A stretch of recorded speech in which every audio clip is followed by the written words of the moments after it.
The morning sun barely peeked through the clouds as Officer Sarah Reynolds sat in her patrol car, parked behind a small coffee shop in downtown Atlanta.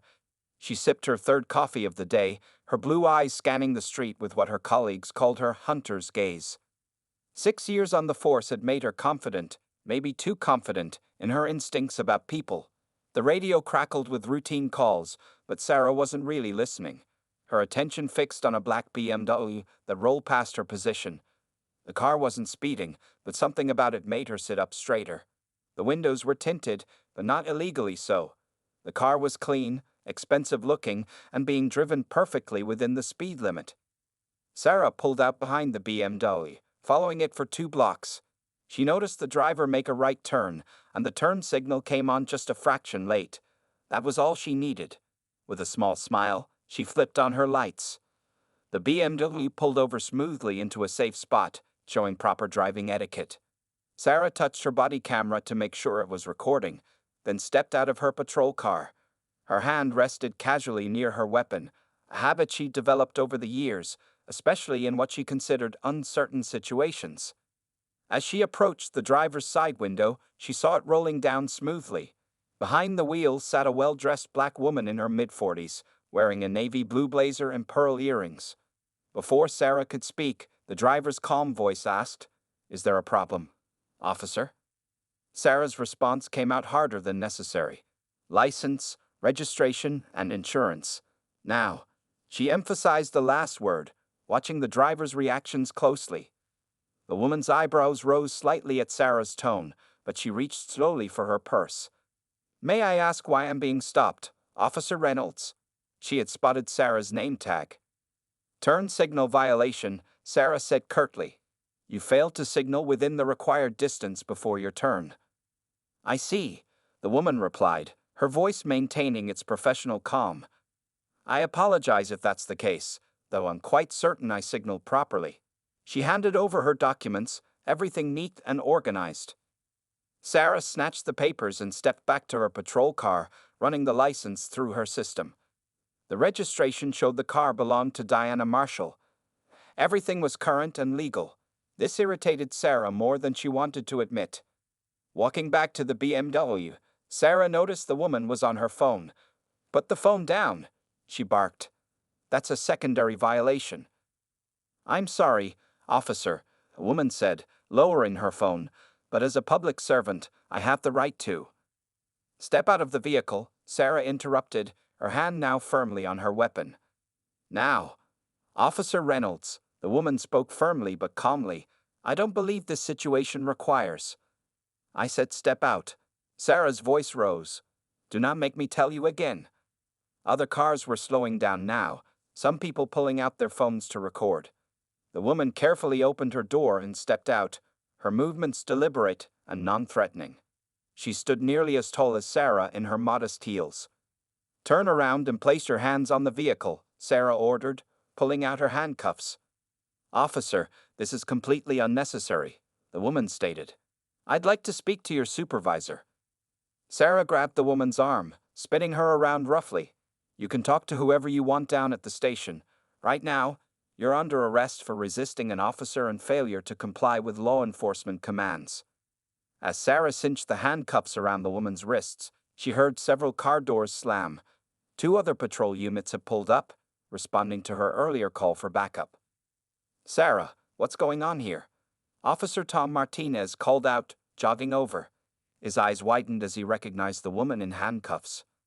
But Sarah was already reciting the Miranda rights, drowning out her colleague's voice. She noticed people gathering on the sidewalk, phones raised, voices angry. She didn't care. She had made her decision, and she was going to stick to it. "Get in the car," she ordered, opening the back door of her patrol car.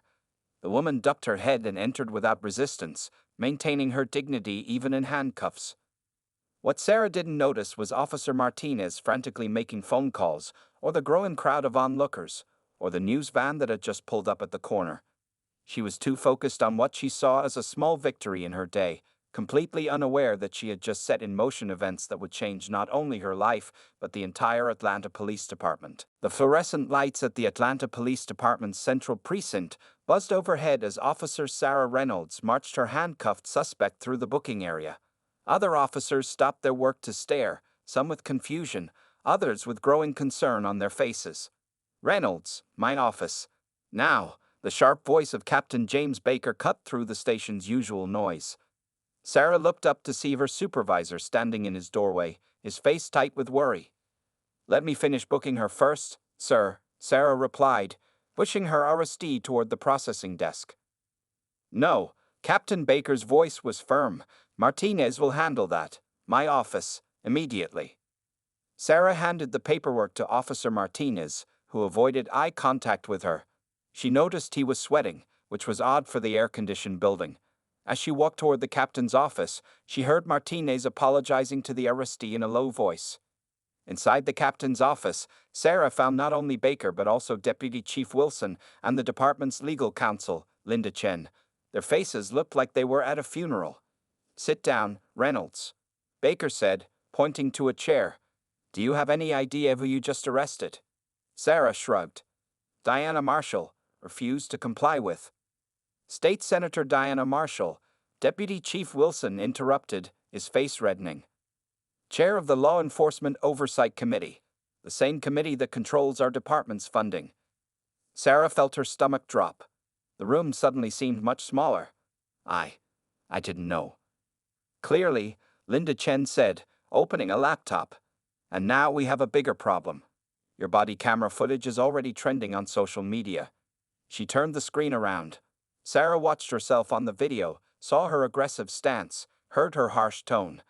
In the harsh light of the precinct office, her actions looked very different from how she remembered them. 30,000 views in 20 minutes, Chen said quietly. "And climbing." Outside the office, they could hear a commotion growing. Through the blinds, Sarah saw news crews setting up their cameras in the station's lobby. Senator Marshall stood calmly talking to reporters, still wearing her handcuffs. "Get those cuffs off her immediately," Baker barked into his radio. Martinez rushed to comply, fumbling with the keys in his nervousness. "I was just following procedure," Sarah said weakly, but even she didn't believe her words anymore. "Really?" Chen picked up a file from the desk. "Like you followed procedure last month when you stopped 3 minority drivers in one shift, or last week when you conducted that questionable search?" Sarah felt her face growing hot. Those were legitimate stops. "Save it for internal affairs," Deputy Chief Wilson cut in. "They'll be here within the hour.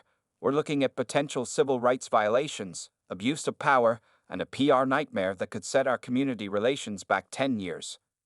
Through the office window, they watched as Senator Marshall, now free from the handcuffs, straightened her blazer. Instead of anger, her face showed determination. She was speaking to the reporters with the practiced ease of a seasoned politician.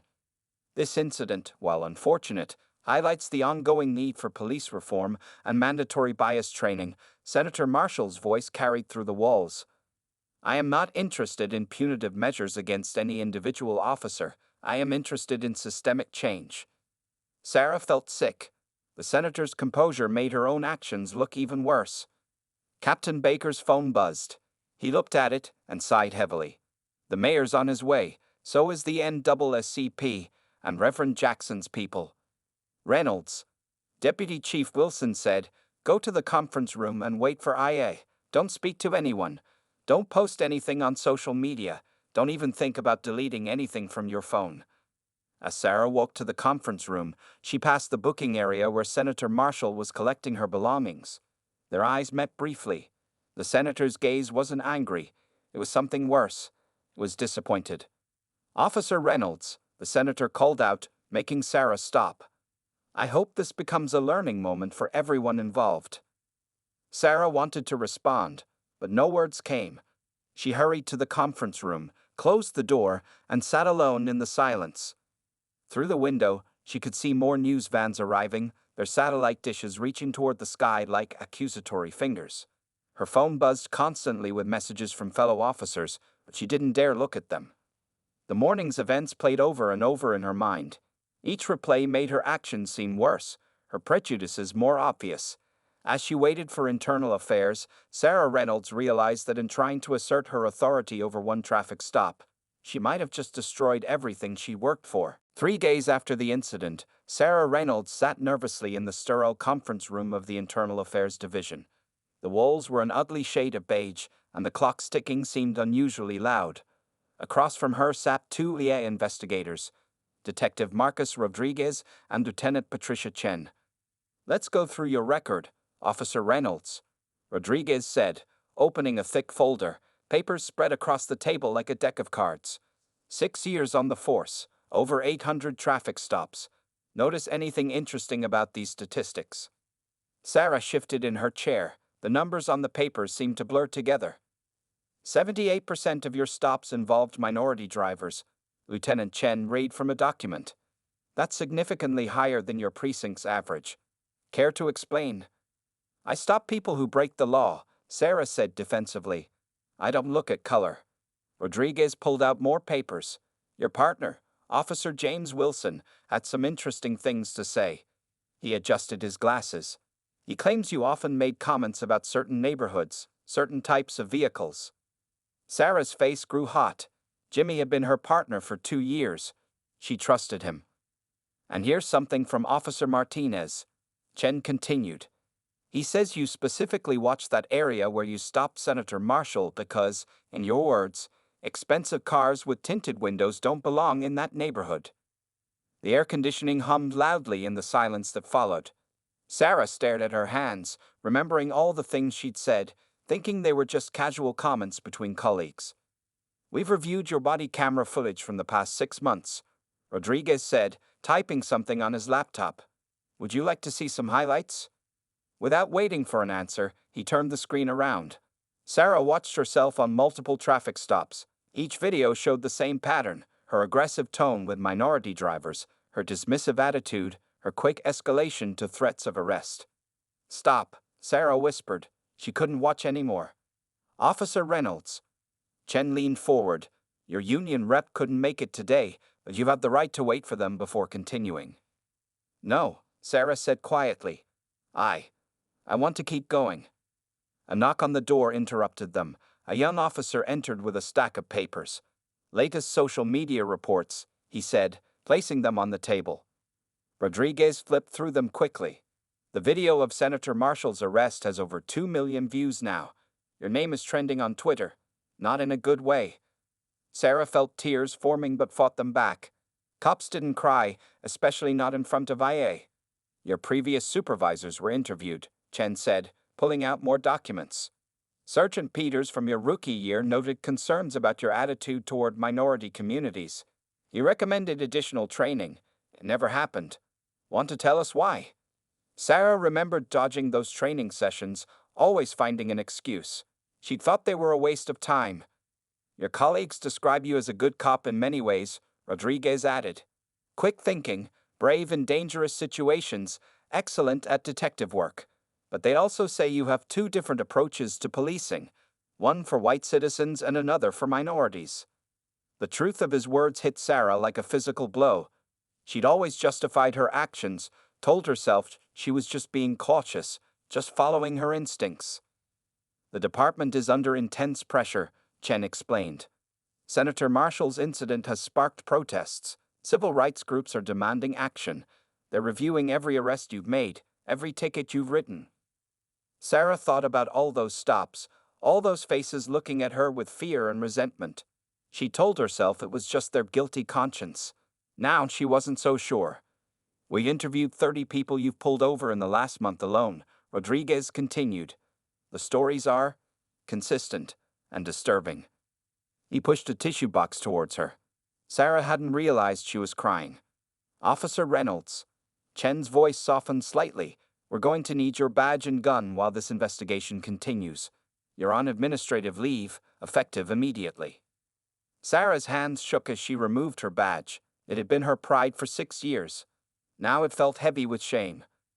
The department psychologist is available, Rodriguez added, and you'll need to complete 40 hours of bias training before any consideration of reinstatement.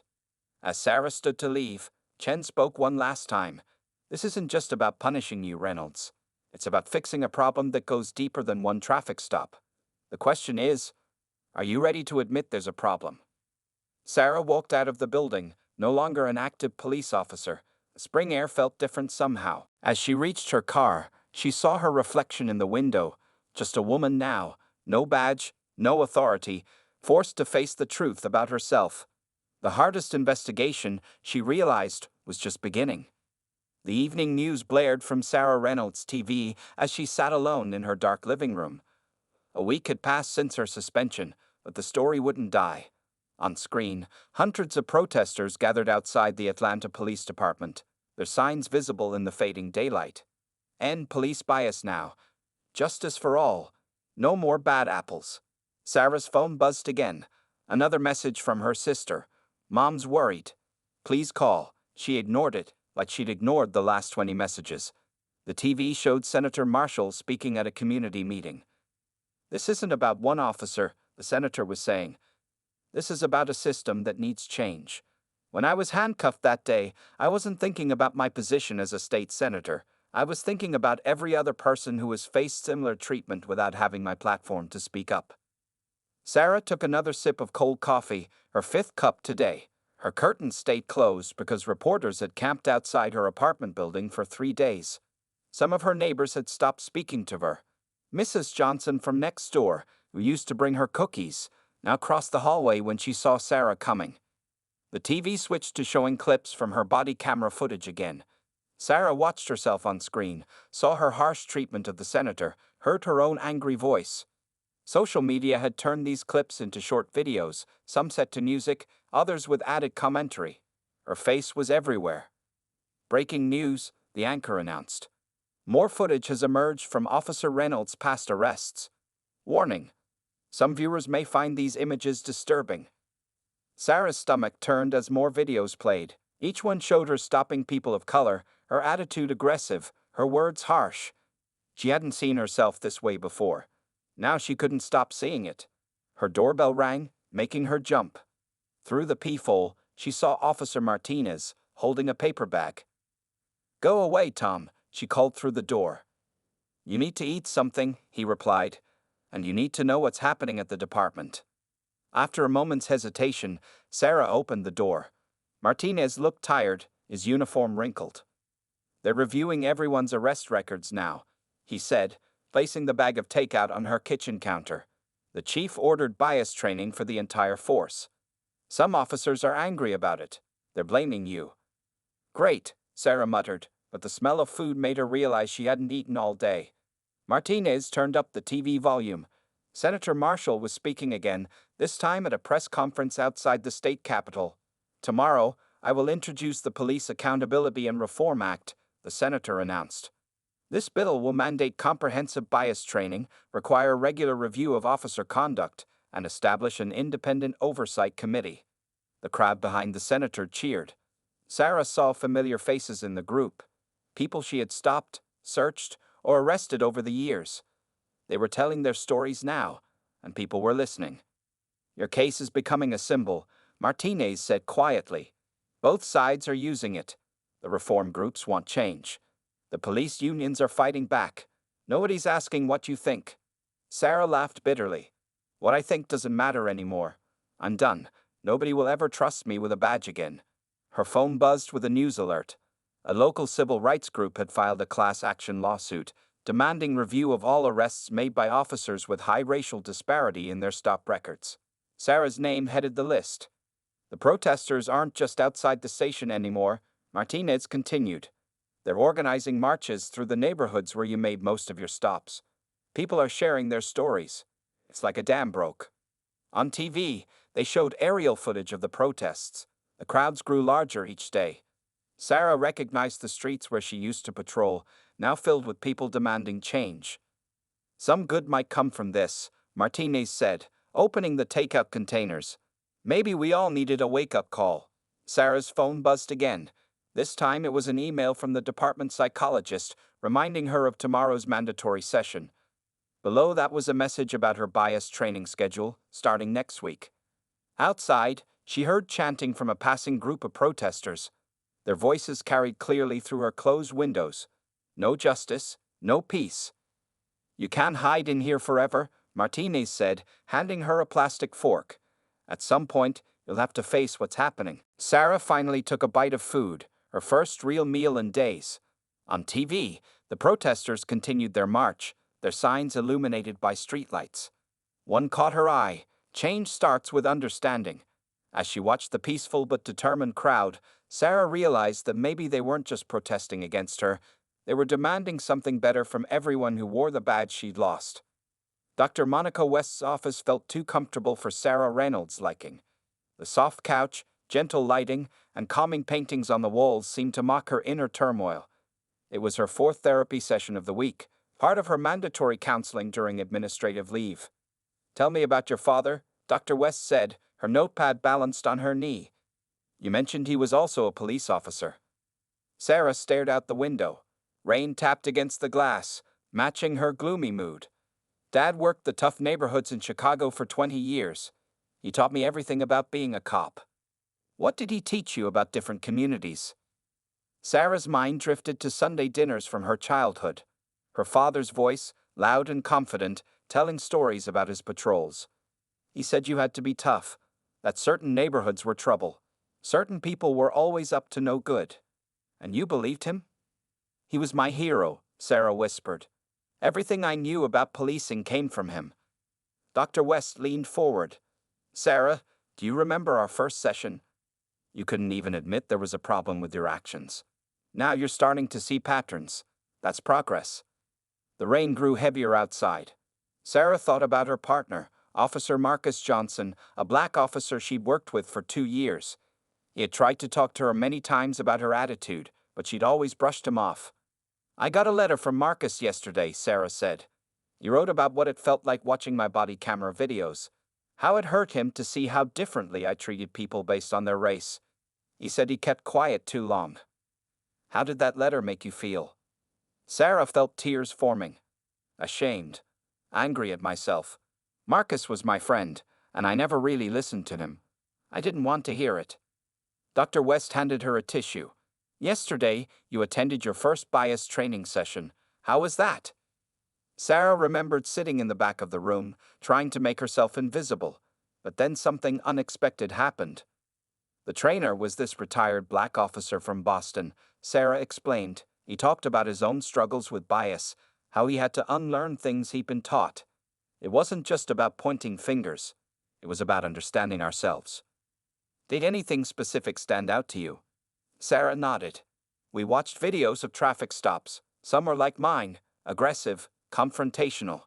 Others showed different approaches, respectful, professional. The same situations, but such different outcomes." She paused, remembering one particular exercise. They had us role-play traffic stops. I had to play the driver while another officer played the aggressive cop. It was eye-opening. "How so?" "I felt scared, humiliated. Even though it wasn't real, my heart was racing. And I realized that's how I made people feel. Every day, for years." Dr. West wrote something in her notepad. "You've been reading the letters from community members." It was part of Sarah's rehabilitation program, reading letters from people she'd stopped or arrested. Some were angry, others sad. All of them described how their encounters with her had affected their lives. "There was this one letter," Sarah said, her voice cracking. "A mother wrote about her teenage son. I stopped him last year, made him lie on the ground because I thought his cell phone was a weapon. She said he's still afraid to drive at night." The rain had stopped now. Sunlight tried to break through the clouds. "My dad visited last weekend," Sarah continued. "First time since this all happened. He started talking about the good old days of policing, defending my actions. But for the first time, I stood up to him. Told him he was wrong. That we were both wrong." "How did he react?" "He left angry. We haven't spoken since." Sarah managed a small smile, but it felt good to say it out loud. Dr. West closed her notepad. "Sarah, recognizing our biases is painful. It means admitting that our heroes, even our parents, might have taught us the wrong things. It means facing uncomfortable truths about ourselves." Sarah stood up, walking to the window. Outside, life went on. People rushing to work, kids heading to school, all those lives she used to impact with her badge and her biases. I can't change what I did, she said quietly, but I can change who I become. That's why we're here, Dr. West replied. Change doesn't happen overnight, but it does happen. One honest conversation at a time. As Sarah left the office, she checked her phone. A notification showed another bias training session tomorrow. Instead of dread, she felt something new, a tiny spark of hope. Maybe, just maybe, she could learn to be better. The state capitol building buzzed with activity as Sarah Reynolds walked through the security checkpoint. 2 months had passed since the incident. Her hands trembled as she handed over her visitor's badge to the guard, who did a double take when he read her name. Committee Room 204, he said, pointing down the marble hallway. Sarah's footsteps echoed as she walked. Today, Senator Marshall's police reform bill would have its first public hearing. Sarah hadn't planned to come, but last night she made a decision that surprised even herself. She would testify. Outside room 204, reporters clustered with their cameras and microphones. They spotted her immediately.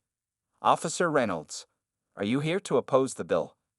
Do you regret your actions? Have you spoken to Senator Marshall? Sarah pushed past them without answering. Inside the room, every seat was taken. Civil rights leaders sat in the front row. Police union representatives occupied another section. In the middle, regular citizens waited to share their stories. Senator Marshall stood at the podium, her voice firm and clear. This bill isn't about punishment, it's about progress. We need to change how we think about policing in our communities. Sarah found a spot against the back wall, trying to stay invisible. But invisibility wasn't her goal today. She had signed up to speak, and her name would be called. The bill requires 200 hours of bias training for all officers, Senator Marshall continued. It mandates body cameras, regular performance reviews, and community oversight boards. Some police officers in the crowd shook their heads. Sarah recognized them from her precinct. They hadn't spoken to her since that day. Next speaker, the committee chairman announced, Sarah Reynolds. The room fell silent. Everyone turned to watch as Sarah walked to the podium. Her legs felt weak, but she forced herself forward. Senator Marshall's face showed surprise, but she gave a small, encouraging nod. Sarah pulled out her prepared notes, then set them aside. She needed to speak from her heart. My name is Sarah Reynolds, she began, her voice shaky. 2 months ago, I wrongfully arrested Senator Marshall. But that wasn't my only mistake. It was just the one that finally got attention. She gripped the podium tighter. I've spent the last 2 months in therapy and bias training. I've read hundreds of letters from people I stopped or arrested, people whose lives I affected because of my prejudices. The room remained silent, everyone listening. I used to think good policing meant being tough, Sarah continued. My father was a cop. He taught me to see threats everywhere, especially in minority communities. I carried those biases with me every day I wore the badge. She saw some of her former colleagues shifting uncomfortably in their seats. The training this bill requires, I've been through it now. It's not about making officers feel guilty. It's about understanding our biases and learning to be better. It's hard work. It's uncomfortable, but it's necessary. Sarah looked directly at Senator Marshall. I'm not here asking for my job back. I'm here because this bill might prevent other officers from making the same mistakes I did. It might help them recognize their biases before they hurt people. Her voice grew stronger. Some officers here today will say this bill is anti-police. They're wrong. It's pro-community. It's pro-justice. And yes, it's pro-police because it helps us become the officers we're supposed to be. Tears formed in her eyes, but she continued. I arrested Senator Marshall because of the color of her skin. I can admit that now, but she could have demanded my firing. Instead, she wrote this bill to help create change. That's real leadership. The room remained silent when she finished. Then, slowly, people began to applaud. Not everyone. Some officers still sat with crossed arms, but enough to fill the room with sound. As Sarah walked back to her spot, she passed Senator Marshall, who reached out and squeezed her hand briefly. No words were needed. Later, outside the Capitol, reporters surrounded her again. This time, Sarah stopped to answer their questions. She spoke about her journey, her learning, her hope for change. As cameras flashed around her, She realized that sometimes the biggest impact comes not from wearing a badge, but from admitting you wore it wrong. That evening, the committee voted to move the bill forward. Sarah watched the news coverage from home, feeling both proud and humbled. Her testimony had helped open a door for change. Now it was up to others to walk through it. 3 months after her testimony at the state capitol, Sarah Reynolds sat in a small coffee shop downtown, her hands wrapped tightly around a cup of green tea. The shop was Senator Marshall's choice for their first real meeting, away from cameras and committees. The bell above the door chimed. Senator Marshall walked in, dressed casually in jeans and a blazer, looking more like a regular person than a powerful politician. She ordered her coffee and joined Sarah at the corner table. "Thank you for agreeing to meet," Sarah said softly, her voice carrying 3 months of therapy and self-reflection. "Your testimony helped pass the bill," Senator Marshall replied, stirring her coffee. "That took courage. That's not why we're here today, is it?" Sarah shook her head. She practiced this moment countless times in her mind, but now the carefully prepared words felt inadequate. "I owe you a real apology," Sarah began, her voice trembling slightly. "Not a public one for the cameras. Not one written by my lawyer. Just the truth." Through the coffee shop window, life went on as usual. People hurried past, some laughing, others focused on their phones. Sarah wondered how many of them had seen her body camera footage, had judged her actions that day. That morning, Sarah continued, "I saw a black woman in an expensive car and made assumptions. Assumptions I'd been making my whole career. Assumptions my father taught me to make." Senator Marshall listened quietly, her face showing no judgment. "In therapy, they made us dig deep into our pasts," Sarah said. "I remembered my first day at school in Chicago. There was this black girl, Michelle, who tried to be my friend. My dad told me not to play with her. Said her family was trouble. I was 7 years old." Sarah wiped away a tear. "I carried those prejudices with me. Through school, through the police academy, onto the streets. I never questioned them. Never wanted to question them." A barista dropped a cup nearby, making them both jump. The sudden noise broke the tension, and Senator Marshall smiled slightly. "You know what I remember most about that day?" the senator asked. "Not the handcuffs, not your harsh words. I remember thinking, she's scared. Under all that aggression, you were scared." Sarah hadn't expected this observation. Scared. Scared of losing control. Scared of being wrong about your assumptions. Scared of questioning everything you've been taught to believe. The words hit Sarah like a physical blow. She'd never thought about it that way. "The training program you helped create," Sarah said, changing the subject slightly, "is making a difference. I visit the academy sometimes, share my story with new recruits. Some listen, some don't, but at least they're hearing it." Senator Marshall nodded. "Change happens slowly, person by person, story by story. My father finally watched the body camera footage last week," Sarah shared. "He called me afterward, crying. Said he was sorry for teaching me the wrong things. We're both in therapy now, trying to understand why we believed what we believed." Outside, a police car cruised past the coffee shop. Both women watched it pass. "I missed the job," Sarah admitted. "Not the person I was in the job, but the idea of helping people. Really helping them, not just enforcing rules based on prejudice." "Have you thought about what's next?" Senator Marshall asked. Sarah pulled out a folded paper from her purse. "I've been accepted into a social work program, focusing on community relations and racial justice. It feels right." "Good," Senator Marshall smiled. "We need people who understand both sides of this issue, people who've learned from their mistakes." They sat in comfortable silence for a moment, watching the afternoon light play through the coffee shop windows. "Can I ask you something?" Sarah said finally. "Why did you agree to meet me today?" Senator Marshall considered the question. "Because healing happens face to face. Because change requires both accountability and forgiveness. And because sometimes the people who've made the biggest mistakes become the strongest advocates for change." As they finished their drinks, Senator Marshall reached into her bag and pulled out a small book. "It's about unconscious bias. I think you're ready for it now." Sarah took the book, noticing the senator's personal notes in the margins. This wasn't just a peace offering, it was an invitation to keep learning, keep growing. When they left the coffee shop, They didn't hug or make dramatic gestures. They simply shook hands, two women acknowledging their roles in a story that was bigger than both of them. "Keep doing the work," Senator Marshall said simply. "I will," Sarah promised. And for the first time in months, she felt truly worthy of being believed. 1 year after the traffic stop that changed everything, Sarah Reynolds stood at the front of a packed classroom at the Atlanta Police Academy. The faces of 30 new police recruits looked back at her, some curious, others skeptical. They all knew who she was. Her story had become required learning in police training across the state. "My badge number was 2749, Sarah began, her voice steady now after countless similar presentations. "For 6 years, I thought I was a good cop. Today, I'm here to tell you why I was wrong." At the back of the room, Senator Marshall slipped in quietly. They'd often worked together now, but today she was just here to watch.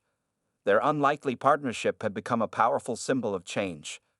"Last week, I completed my social work degree," Sarah continued, clicking to show her body camera footage on the screen. Some recruits shifted uncomfortably in their seats. "This video isn't easy to watch, but it's important that you see it." The room fell silent as they watched the footage of Senator Marshall's arrest. Sarah noticed one young black female recruit wipe away a tear. "I'm not here to make you feel guilty," Sarah said after the video ended. "I'm here to help you recognize what I couldn't see back then, how bias affects every decision we make on the street." She walked among the desks, making eye contact with each recruit. "You've all been through the new training program. 200 hours of bias awareness, community relations, de-escalation techniques. Some of you probably thought it was overkill." A few recruits nodded hesitantly. "Let me tell you what I learned in the year since that traffic stop," Sarah continued. "I learned that good policing isn't about power. It's about service. It's not about fear. It's about understanding." She clicked to the next slide, showing statistics from the department's new community oversight program: complaints down by 40%, use of force incidents reduced by half. "These numbers represent real people," Sarah explained, "real lives. Every time you put on that uniform, you're not just enforcing laws. You're building, or breaking, trust." Officer Martinez, now a sergeant, entered the room carrying a box. Sarah smiled at him before turning back to the class. "In this box are letters," she said as Martinez set it down. "Letters from people I wrongfully stopped or arrested during my time as an officer. I've read each one dozens of times. They're part of your required reading now." She pulled out one letter. "This one's from a teenager I handcuffed because he looked suspicious walking home from basketball practice. He's in college now, studying criminal justice. Says he wants to change the system from within." The recruits passed the letters around, reading quietly. "Your training includes something mine never did," Sarah continued. "Regular meetings with community members. Not as suspects or witnesses, but as partners. You'll hear their stories, understand their fears, learn their perspectives." Senator Marshall moved to the front of the room. "Officer Reynolds, Sarah, is now head of our department's Community Relations Unit. She works with both officers and citizens to build bridges that should have been built long ago." Sarah nodded gratefully. "Every month, I meet with new officers struggling with their own biases. I share my story, but more importantly, I listen to theirs. Change doesn't happen through shame. It happens through understanding." She clicked to her final slide, a photo of herself with a group of community leaders, including Senator Marshall, at the opening of the new Police Community Partnership Center. "Next week, you'll graduate," Sarah said. "You'll get your badges and your assignments. You'll feel powerful. But remember this: true power isn't in your weapon or your badge. It's in your ability to serve everyone in your community with equal respect and dignity." After the presentation, recruits lined up to talk with her.